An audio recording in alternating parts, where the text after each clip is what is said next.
Hi Lindsay, how you doing today? I'm doing all right. How are you? Good. My name's Sam. I'm a student physical therapist, and I'm just under Dr. Clausen today, and I'll be kind of having this initial evaluation with you today. Okay. So I'd like to start off just to kind of make sure we're on the same page here. Sounds like you've been having some neck pain. Is that true? Yes, that's right. Okay.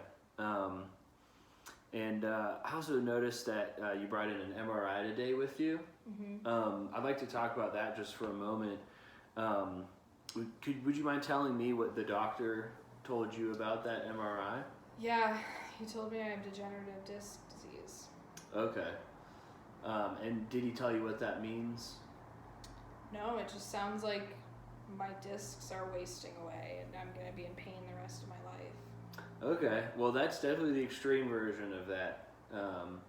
But essentially what it means, and I noticed it said mild on in your paperwork there, but essentially what that means is we have these little discs in between each level of our spinal cord, and they help with kind of transmitting force when we walk around and do everything that we do during the day.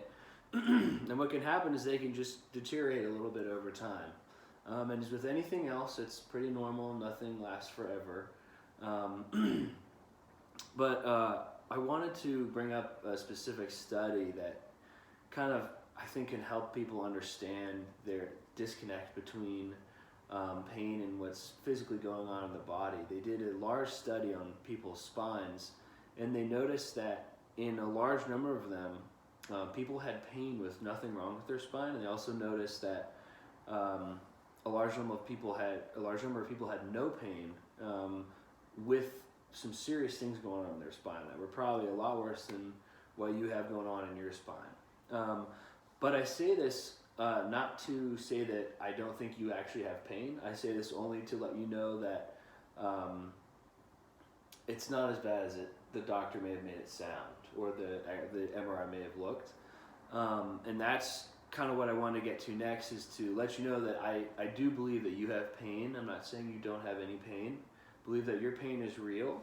And I wanted to get into something else to kind of describe how the brain and chronic pain can work, because it sounds like you've been dealing with this for some years now. Is that the case? Yes. Okay. And so that would put that into the chronic pain category from my point of view.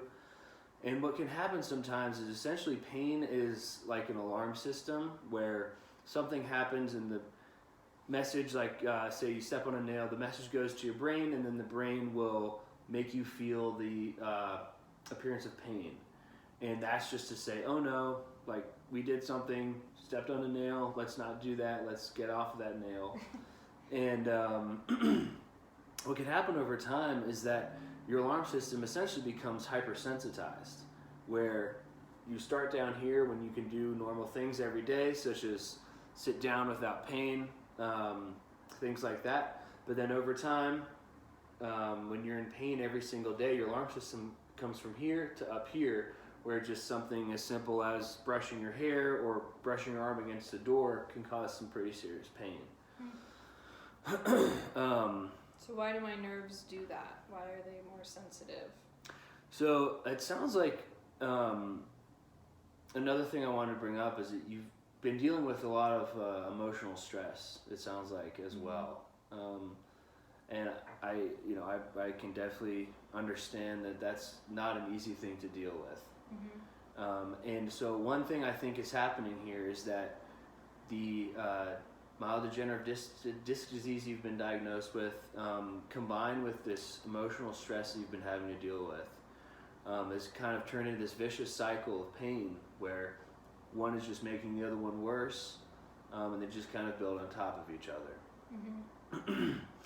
And I'm here to kind of help you get through this. I'm on your team, and I do want to point out that if there's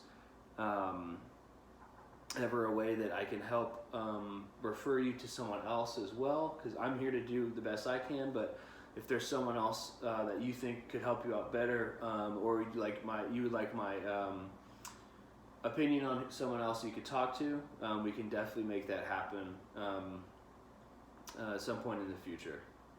Okay, thank you. Okay.